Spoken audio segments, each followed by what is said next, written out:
Hello, it's Brendan. I'm back. I'm not back with another reaction, I'm back with a review. Scream 6, I've just gotten home from seeing it in the cinema. Advanced screening, it comes out tomorrow worldwide, or wherever you are. You might have already watched this, you probably are, because this is contained with every kind of spoiler possible. I just wanted to get my thoughts out of it. I did this with Scream 5, you can go watch that if you want. It's on the channel somewhere. Scream 6, now I had pretty big expectations going into it, I guess, with the trailer that we saw. I was absolutely hyped. Kirby, one of my favourite characters of all time from the franchise. I was so keen for her to come back. I was worried that her and Gale might get it. Obviously they didn't. We'll talk about that. I don't know how this is going to be. This might be quite scattered. I'm just going to try and go through the movie from start to finish just with what I remember. First off, I will say this is probably one of the best franchise sequels in terms of Scream 5 was one of the worst for me. I didn't like it. The acting, it was a COVID film. It just wasn't what it needed to be. Scream 6 absolutely is. You can tell that the directors and writers, I think they took a lot of feedback from the response of Scream 5, so I guess without Scream 5 we wouldn't have this, and Scream 5 as a requel, same title movie, kind of did what it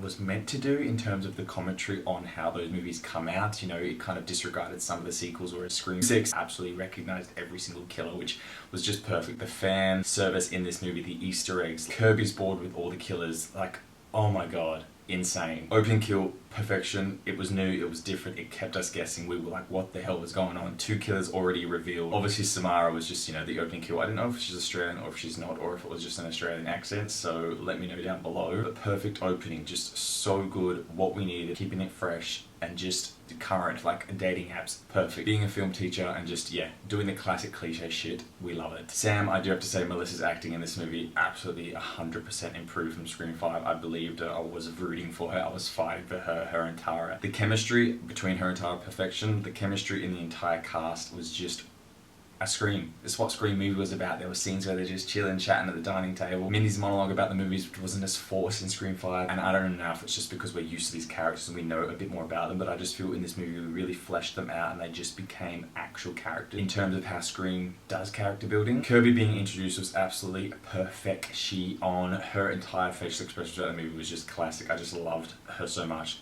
Hayden jumping back in after 4 years and jumping back in with Kirby, it was like Kirby had just left off. Like Gal says, you're just a kid. You're a kid when I was doing this stuff. Kirby being reintroduced and then flowing out, you know, when they leave the precinct. Gal being reintroduced, perfection, the homage to the bam, bitch went down, bam, said, super bitch. I love the swerve. And then Tara coming in, she wrote a book on it. She said she wasn't gonna, so I get the anger and it's just perfectly done in terms of like Scream 2 realness. Again, I'm like so gonna be all over the place because it's just everywhere. The cinema reference in Scream 6 referencing Scream 2 because it's the sequel, they're both the sequels of the original, if that makes sense. I loved how it was like that. Oh my god. Oh, the shrine. Kirby going up to Jill's flannel and like rubbing it, the knife. It wasn't a knife, she got stabbed with like this kitchen knife, so that was the only thing that really annoyed me. I'm like, she didn't get stabbed with a Bug 120. But anyway, the fan service to Stu, Mindy going, is he even alive? Kirby's final, I know I said I was going to go through the movie, I'm jumping. Kirby's final little push of the TV going, I saw that in a scary movie once. Knowing that Scream was going to be called Scary Movie, that's what happened in Scream. Iconic, like it's just so good. Her and Mindy scene, it needed to happen. I needed to see Kirby still being that horror girl buff. The only thing I hated really was them steering it to Kirby. As soon as it kind of really pulled me out of the movie, I was like, no, they can't do this to Kirby's character. This is just not okay. Not with what she's been through and what we've all been through waiting for her to come back. I loved her addressing her death though and things like that, like her actually saying she did die. So yeah, I love that. So she's a final girl. Right, Gale Weathers. We were screaming in the cinema, like honestly screaming. That chase scene, that final scene, if she had died from that scene, it actually would have been such a beautiful send-off to a character of that longevity. However, she didn't. But oh my god, like it was sad, it was heart-wrenching. You were just like, no, please don't take Gale. You've already taken Dewey, which, you know, we had Dewey's theme come on when they spoke about him. She had the low blow from Sam and just the reminiscence of her talking about, you know, having that person and making your own family. But when, oh my god, when Gale said, I've called Sid, she's staying away with Mark and the kids, she deserves a happy ending. Like, so many people have said that online, like, why do we all want Sid to come back? But then when she was just about to die, or, you know, we thought she was, she says, don't tell Sid he ever got me. Meaning, don't tell Sid that Ghostface killed her, because then Sid would probably come back. So beautifully done. The way they incorporated Sydney into this movie, perfectly done. Jenna Ortega's comment before the movie came out saying people aren't going to notice that Sid's not here because he's just so action-paced, and I really didn't notice that Sid wasn't there, and I'm one of the biggest Sid stans. I was like, hashtag pay Nev Campbell. However, in saying that, I think the way it worked was perfect. It didn't need Sid, and it kind of really allowed Sam and Tara to shine. Kirby and Gale's, like, just influence throughout about the film was perfectly done. It felt like Kirby was quite present in the film. I don't know how much minute times and things like that. I'm sure it'll be out there somewhere, but just her and Gale felt like a real addition. Unlike Scream 5 where the legacy characters were just like add-ons, they just, it didn't work. Scream 6 is what Scream 5 should have been. However, I understand why Scream 5 needed to be the way it did, I suppose. It kind of all makes sense in terms of like franchise and reboots. Mindy talking about franchises, perfect. The only gripe really I have with the film is that no one died. Other than like, 5 people I'm pretty sure I counted, which is probably the lowest in any Scream franchise. Chad should have really died. His death was so sad and you actually just got so emotional. Him defending them and just these two Ghostface going at him. Epic, like the kills. Well, there's no kills. The attacks were just brutal. So full on. But yeah, I think Chad definitely should have died just to really have that impact. I will say, in terms of Scream movies, it's one of the best movies to have conveyed emotion when people are dying. Like, people die around all these characters and no one really shows them. Like, Tatum did not get any send-off really, except a deleted scene in Scream 4. So I really liked how they could hone in on that stuff. Obviously, Scream 5 being a COVID film, this one is just explosive. It has what we love. It's got crowds. It's got people in the backgrounds of the campus. It's got a crane. When that crane shot came up on the alleyway, perfection. The chase scenes were just what we needed. The reveals, that bloody detective, as soon as he shot Kirby, it was like, what is going on? The two Ghostface, I honestly thought one of them was going to be Stu. The amount of fan service for Stu, like he has to come back for Scream 7 and Sid has to come back. They need to close this entire franchise with head-to-head with them two. However, being that when the sun came on, I was like, we were all like, what? I guess it is shocking in the sense that I didn't expect it, but that little chickadee, she was psycho evil. Very weird. I loved the reference to Richie though. It really brought it all back and kind of tied it all together and made him his own little Ghostface, creepy little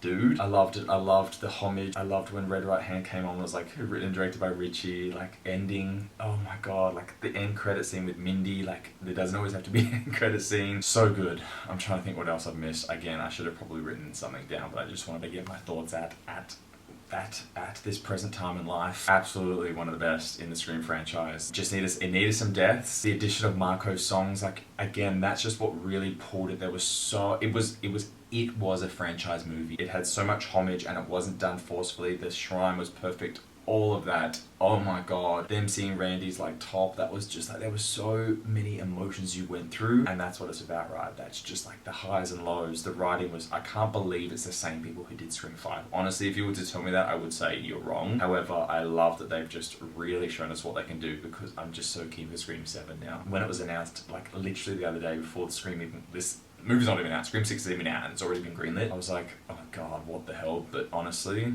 if they can do that within a year after Scream 5, I am so excited to see what they got next. Like, give them the budget, bring them back. We need it. However, in saying that, we didn't need her in this movie. I liked that even if Hayden doesn't come back, you wouldn't miss her in Scream 7 because she did what she needs to do in Scream 6. She was there for fan service, she helped the guys, and like she said, a legacy doesn't always have to be bad. I really like that. I like the lines from Kirby.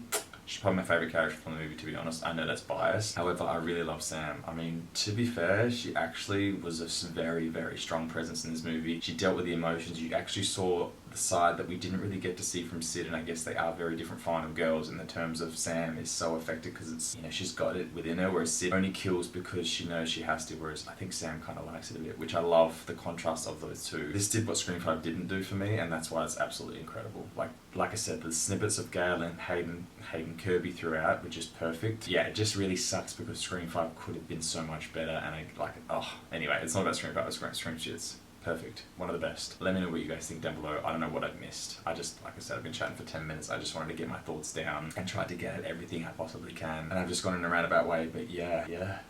I like the family member coming back for Scream 2, for Scream 6, like the dad this time instead of, Debbie Salt. Not Debbie Salt, you know what I mean? Mrs. Loomis. I was so many correlations, but not forcefully. Even, I don't know if this is a thing, but in Scream 4, Kirby has a glass, she's like, you know it. In Scream 6, they say you know it, and then they have the two windows where someone's getting killed and watching over, just like Scream 4. Like, honestly, you can't tell me that is not a homage, and if it isn't, then that's just very coincidental, but that is highbrow. Like, you know it, a line Kirby says, and then the next scene is a killing scene that mirrors Scream 4. Epic. Love seeing Jill on the board. I love that their mugshot of Billy is that stupid publicity shot. That's got to be a meme at this point because obviously they used it in Scream 5 and everyone's like, that's literally a publicity shot of Skeet Ulrich, not Billy Loomis, and obviously that photo never existed in the Scream universe. So maybe they've done it just a little old because that would actually make sense and be funny. I'm keen for Scream 7. We do need Deb back though, like come on. Scream movie isn't Scream. Although I loved it when she was like, yeah, like Scream is all about Sydney, Sydney, Sydney. Do as a fan favorite. What do you bring? She's like, their brains and their sex appeal. Like, she's not wrong. I love it. Yeah, it was just so cleverly done. I love the interactions. Gail getting her first phone call. Gail being Gail. Perfect. Kirby being... so good. I love it all. I can't wait to go see it again. Skeet Ulrich inclusion, it actually worked so much better for me. It wasn't as prominent, and it actually is just good to see Sam's creation of him. And I understand that Scream 5 for me, it really felt like a redemption arc for Billy. Whereas this one made more sense, and it just shows that darkness that she's got within inside her, and it's her perception of Billy. So it really could be a redemption because it's how she views her dad. And to begin with, I suppose she wanted him to be one helping her, but now I guess he's like encouraging her to be evil. I loved how Tara dealt with being in the franchise or like being part of the Scream universe. I liked Mindy going like, I'm scared, I don't want this anymore. I love Sam offering herself up. I loved that they pushed that guy away because they don't trust anyone. He's the one that got everyone. God, so much going on. It honestly felt so fast paced and I didn't want it to end. Scream 5 for me, like the first 40 minutes, I was like, this is flatlining. Whereas this one, it really went from start to end. There was no stopping, but the pacing was perfect for me. I don't know, it just really worked. Everything just flowed so seamlessly. You had enough time to resonate with the scenes. The only thing I will say about the scene shortage is Kirby and Mindy, I think they could have spoken a bit more. I think Kirby just could have been fleshed out a tiny bit more there. And even when she was in the amphitheater or wherever they were sitting with Tara, she could have just really spoken a bit more about Scream 4. I think that was the only thing that missed it for me a little bit in terms of like just fleshing it out. But other than that, I think that's all I missed from my first take. If there's anything else, obviously I'll put it in. But yeah, Skeet Ulrich's edition was perfect. I loved how him and Richie were at the Scream 6 premiere and Mindy was like, oh yeah, we've got people from Scream 5 because we didn't get a premiere, but obviously because they're in the movie. I love that. And I loved how they reacted to the characters, like Chad pushing the dude away, Ethan away, like even though he was a killer and he, had an alibi allegedly. They were just very scared in this one. Like they were scared and they were like, no. We're not messing around with everyone's a suspect, like actually stay the hell away. Like it was so well delivered by the characters. Like you legitimately felt that they were scared and you were scared for them too. Oh, so much to think of. Let me know what I've missed in the comments below. I'll reply to you. If I think of anything else, I'll chuck it in the comments. Go and see it. Although, if you're watching this, heavy spoilers, so you've probably seen it. I hope you enjoyed it. I did, as a major Scream fan, like one of my favourite franchises of all time. It did what it needed to do. Just needed some kills. Other than that, pretty much a perfect Scream movie in my eyes. I don't know, am I missing something that we're missing? What do you guys think? Let me know down below. That's all I gotta say. Hope you have a good everyone. I'm gonna run. Dan's gonna go.